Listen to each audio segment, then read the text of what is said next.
Gracias que sigue aquí con javiersolorzano.com. Bueno, ya lo sabe que el domingo son las elecciones llamadas intermedias, aunque en 6 estados de la República Mexicana, en 6 hay elecciones para gobernador. Algo importante de estas 6 elecciones es que difícilmente una de ellas va a tener una gran ventaja el que gane. Van a ser elecciones muy parejas. Piensa en Hermosillo, en donde se llevaba, por ejemplo, el PRI le llevaba 2 dígitos de ventaja al PAN, y con todo lo que ha pasado, con el uso de la tragedia que han hecho el gobierno estatal y el gobierno federal, pues se ha ido emparejando el asunto. Ha quedado más endeble el gobierno estatal y es muy paradójico, porque las responsabilidades al final acaban siendo casi similares en los dos casos. En los otros 5 estados de la República Mexicana también más o menos las cosas van a estar parejas. Bueno, hay muchos fenómenos colaterales. Primero, bueno, más que fenómeno, algo muy interesante va a ser quién gana la elección para el Congreso. Ahí el PRI va a ganar. La clave del asunto está en qué tanto lo va a hacer y qué tanto, en una de esas, tiene una mayoría. Si tiene una mayoría, todo va a pasar por el PRI. Si no tiene una mayoría, casi todo va a pasar por el PRI. Pero una mayoría del PRI, imagínese usted nada más, ellos van a determinar así de fácil, el presupuesto. Recuerde que el presupuesto pasa por la Cámara de Diputados. Ahora sí digo los fenómenos. A ver. ¿Usted qué sigue pensando del tema del voto nulo? Yo creo que le ha dado vueltas y vueltas y vueltas. Diré algo sobre el voto nulo. Primero, es un asunto que sí ha permeado, pero no ha permeado en el grueso de la población.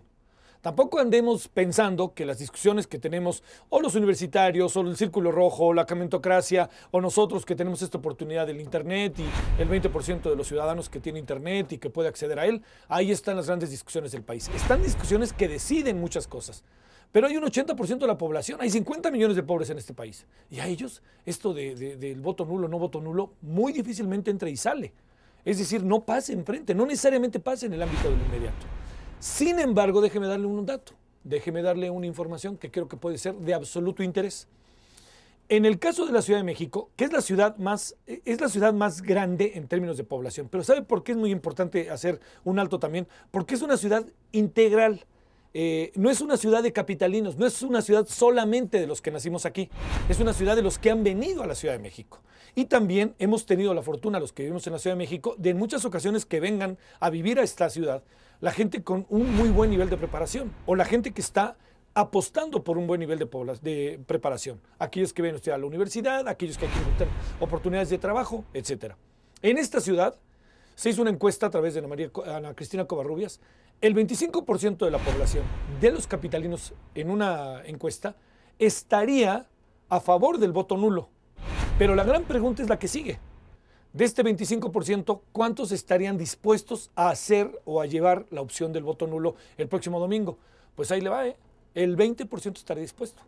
Es un dato muy importante, porque es muy probable que en algunos casos podría incluso este 20% darle un buen susto a los llamados partidos pequeños. Como sea, el próximo domingo es una cita muy importante. Es una cita importante porque todas las elecciones son importantes, definen por nosotros. Si usted va por el voto nulo, vámonos, vaya por el voto nulo, pero razónelo bien. Si usted va por los candidatos, vámonos, pero razónele bien. Lo que sí es cierto es que votar significa exigir, porque no nos hagamos, hombre. Hay un asunto ahí que es odioso. Los políticos, cuando son electos, al momento en que son electos, casi automáticamente pierden contacto con los que los eligen y se convierten en parte de este decorado de la política y se convierten en personajes que le empiezan a deber más al poder que a aquellos que los eligieron. Y esa máxima, que es muy difícil de romper, pasa en México como en pocos países del mundo. Ya se dejan de deber al electorado y se deben a lo que suponen son sus capacidades, su protagonismo y a este asunto de estar en la Cámara y de sentirse más allá de lo que en sentido estricto son, al fin y al cabo, representantes populares.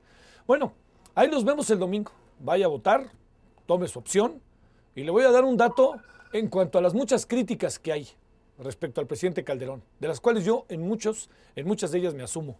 Algunos le dicen el médico forense por aquello de que sabe cómo se murió Frosín antes de que llegue la autopsia, e igual Michael Jackson antes de que llegue la autopsia ya sabía que era sobredosis. Pero voy a dar un dato para todos aquellos del Círculo Rojo, todos aquellos universitarios, todos los que tenemos crítica a veces contra el presidente. El 75% de la población avala la gestión de Felipe Calderón. Es un nivel altísimo, aunque después a la pregunta, ¿usted cuál cree que sean los problemas? Dicen que todos los problemas, pero el presidente está brutalmente bien calificado y tan hecho bien la tarea que ha logrado que la discusión se centre en la seguridad y en el narcotráfico y se nos ha olvidado que el otro gran problema central y medular es la economía. Bueno, ahí nos vemos el domingo, ¿no? Habrá que ir a votar. y hágalo razonadamente, pero no deje de hacerlo. Bueno, tenga usted un buen fin de semana. Ahí nos vemos el domingo. Adiós.